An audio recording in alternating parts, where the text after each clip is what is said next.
Well, voters go to the polls on October 19th to choose a direction for Canada. This afternoon, CFWE continues its spotlight on Alberta candidates running in the federal election.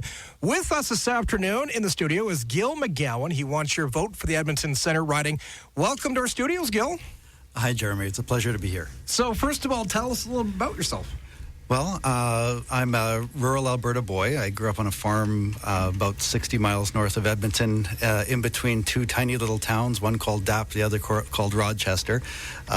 So that's my roots, but I've been in the city for a long time, like a lot of rural people. I found my way here, went to university, and if any of your listeners know me, it's probably in my capacity as president of the Alberta Federation of Labour. That's an elected position that I've had the privilege of holding for about a decade. The Alberta Federation of Labour is the umbrella organization for most unionized workers in the province. So just about every, the unions that you've heard of, like United Nurses of Alberta, the Canadian Union of Public Employees on the public sector side, they're our members.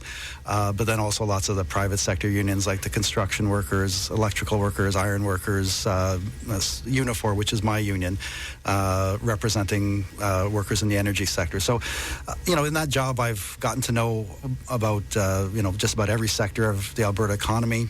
And I've been an advocate for issues that matter to our members, and it's not just workplace issues. We've always looked at our role more broadly as sort of champions of working people across the board, whether they're union or non-union. So, I've as president of the AFL, I've led campaigns to defend public health care. So, for example, we were on the front lines fighting against Ralph Klein when he was trying to privatize health care. We fought for fair pensions, both for our members and also public pensions like CPP. So I've been a civil society advocate, and I I don't want to blow my own horn too much, but I've been pretty effective. I have a reasonably high profile for someone in my position. I found myself on national media on many occasions. For example, being an advocate for adding more value to our oil instead of shipping it out of province raw. That was one of our big issues. We want to stop sending jobs down the pipeline. And I was also one of the major national voices drawing attention to the temporary farm worker program and how the Harper government was using the program as a tool to give employers, a way to suppress wages, essentially. So, I've been an advocate. I've been a spokesperson, and a lot of the skills that I've learned in my current job would be directly applicable if I were elected as an MP for Edmonton Centre, which obviously is what I'm hoping will happen on October 19th. Now, what made you decide to run federally for the NDP party? Probably comes as no surprise. I've been a New Democrat for a very long time. In fact, I think I joined the party when I was about 15 years old, and I've been working on elections ever since at both the provincial and federal level. In fact, I just probably had my most successful involvement in a NDP campaign back in May. I was on the strategy committee for Rachel Notley and the provincial New Democrats when we put together a campaign that swept out the Conservatives after 44 years and elected Alberta's first NDP government. So, but the big reason I'm running is because I've been an advocate. I've been an advocate for a long time, speaking out on things like expanding the Medicare umbrella to cover prescription drugs. I've been an advocate for expanding the Canada Pension Plan so retirees have a better stream of income in retirement so we can keep more people out of poverty. I've been an advocate for introducing universal child care to help working families. These are things I've been working on from a civil society point of view. And what I saw in this federal campaign was an opportunity for me to move from being an advocate to being someone who could actually implement this stuff at the government level. And so I was really excited about the federal NDP platform that included all those things. So universal child care, pharmacare, expanding CPP, those are actually in the platform. And so as an advocate who's been asking for this stuff for years, how could I not? I think, I looked at myself and I said, if people like me who really feel passionately about these issues, if we don't step up and put our names forward, then how can we ever hope to get these things done? Now, you're running for Edmonton Central. What's your vision of your riding in the next couple of years? Edmonton Centre is a sprawling city riding. It's, basically covers the downtown and goes out to the west end of Edmonton. It's very diverse. It includes the downtown towers where you have a lot of young professionals living in condos. right next door to some of our poorest neighborhoods. And then it also includes a lot of the more established, mature neighborhoods on the West End.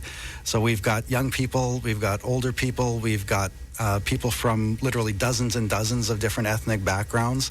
And it actually has one of the largest urban Aboriginal populations in the country. And in fact, if growth rates continue as expected, we may actually have the largest urban Aboriginal population in the entire country in Edmonton Centre. So I'm running in this riding because I've lived and worked there for a long time, and it's exciting. I mean, some of the challenges are daunting, but to tell you the truth, I'm the kind of guy who likes rising to a challenge.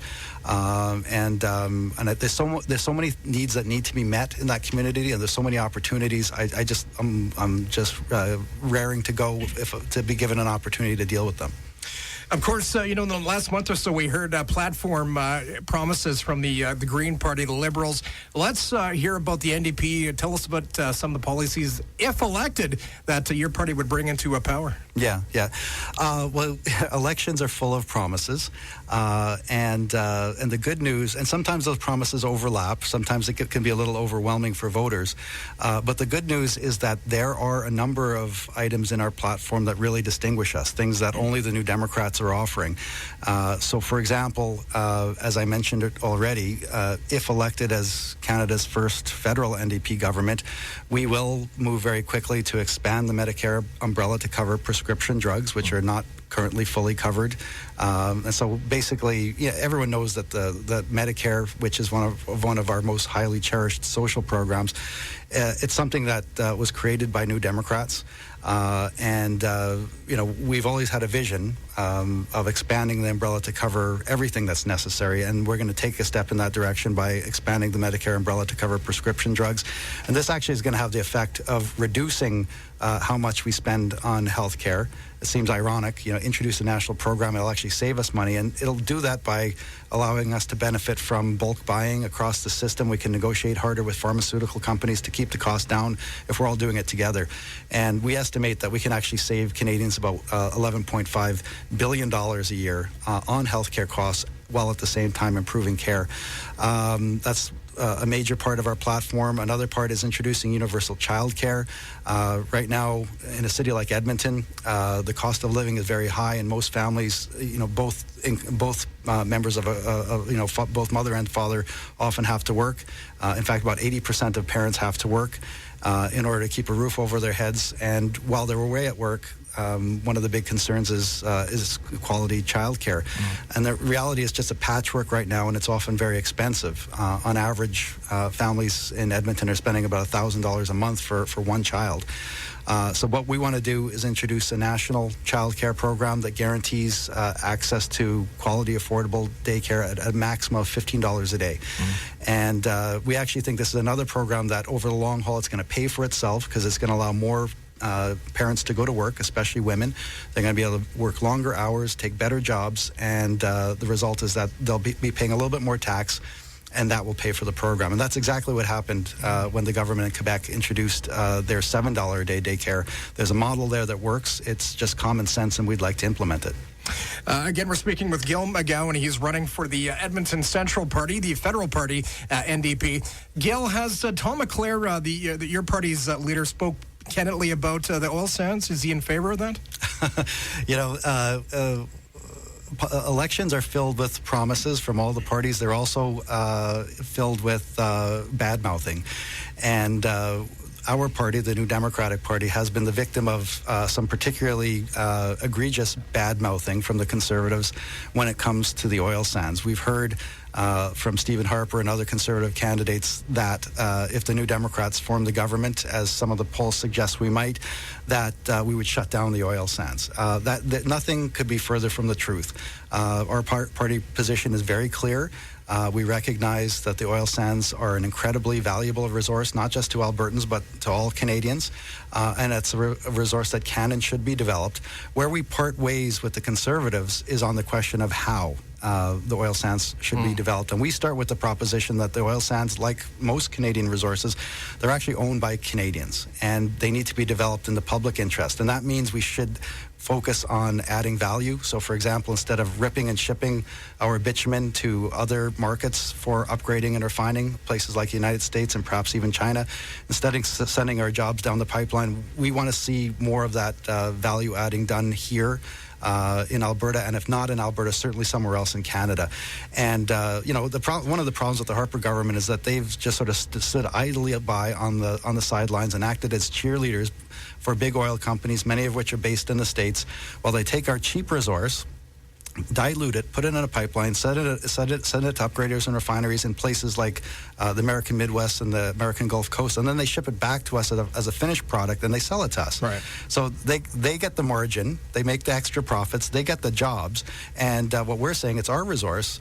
Let's put our interests first. That's where we part ways, and so far from saying no to the oil sands, we're saying yes, but to a different kind of oil sands. Okay.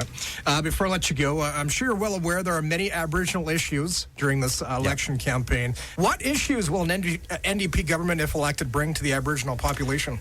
Yeah, the Aboriginal file is a particularly important file for the federal New Democrats, and we've made some commitments that we're very proud of. So, for example, within the first month of forming government and holding office, we will fund and we'll call and fund a long overdue inquiry into murdered and missing Aboriginal women. That's our first commitment. Our second commitment is that we will actually do what the Harper government has failed to do. We will sign on to the UN Declaration on the Rights of Indigenous People, which basically the document says that governments should deal with First Nations on a nation-to-nation basis, recognize that there have been historic injustices, and work together to deal with them. I think it's a national embarrassment that the Harper government refused to sign that document, and actually people might forget, but there was a guy named Jim Prentice, whose name might sound familiar to Albertans, but when he was the Indian Affairs Minister in the Harper government, not only did he defend and justify this refusal to sign this declaration on the rights of Indigenous people, he actually said that they couldn't do it because it would be in violation of Canada's Charter of Rights and Freedoms without presenting any information. So this is also a government, the Harper government, that let alone refusing to act on the recommendations of the Truth and Reconciliation Committee, they didn't even acknowledge that the report had been released. That's another national embarrassment. So we would move very quickly to start implementing the most important recommendations of the Truth and Reconciliation Commission, having to do with things like Aboriginal education,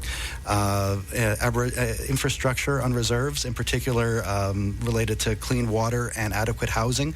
I think it's just a national embarrassment that if you look at our schools on reserves, they're crumbling, they're filled with mold, and they only get about 75% per student of the funding that non-Aboriginal schools get from provinces and territories. And this is an area where the federal government has sole responsibility, and where, as a New Democrat government, we'd be determined to take action. On the news yesterday, there was also a reserve, I don't know if you heard about this, that hasn't had fresh water in over 17 years. Yeah. I mean, I think that if non-Aboriginal Canadians understood how bad things are on many reserves in Aboriginal communities around the country, they would be appalled, and they themselves would be clamoring for action. So one of the recommendations of the Truth and Reconciliation Commission, which I think is really important, is to start telling these stories about the reality of life for First Nations and Indigenous people. Start telling those stories to the rest of Canadians so they understand the scope of the problem. So we'd get behind that, and it would be a top priority for us to help turn things around. And our commitment to these issues is actually demonstrated by the fact that there's a forum in Edmonton tomorrow being organized by the Assembly of First Nations. They're having an open forum on election issues, and they've invited all the national leaders. And guess what? There's only one national leader who's going to show up, and his name is Tom Mulcair, who happens to be the leader of the NDP. And he's going to make a major announcement tomorrow. I don't want to steal his thunder, but he's going to make an announcement at that AFN forum to flesh out our platform on Aboriginal issues. All right, we got about 30 seconds left. Gil, why is it important to voters to get out on October 19th and cast their ballot? Well, it's important for all voters, but I'd say it's particularly important for Aboriginal voters in this election because, we're looking at a government, the Harper government, who've been in power for 10 years, and they've treated the Aboriginal community with contempt. They've ignored your issues. They've refused to sit down and negotiate with Aboriginal people. Of course, they've refused to negotiate with a lot of people, including the premiers, but it's desperately necessary for us to start moving on some of these issues facing the Aboriginal community. And as long as Stephen Harper's in power, that simply is not going to happen. All right. Gil McGowan, we had the Green Party, we had the Liberals, and now the NDP. Just for the record, the only party that hasn't responded to us yet is the Conservatives. But our phone lines are always open. Give us a call at 780-455-2700. Gil, if people need more information on your campaign, where can they go? Well, they can find all sorts of information about the NDP on our website. It's ndp.ca. The platform is there. And I would encourage listeners to listen to the news tomorrow because Tom's going to have some important announcements about our approach to Aboriginal issues. All right. Appreciate you coming in. Okay, thanks, Jeremy.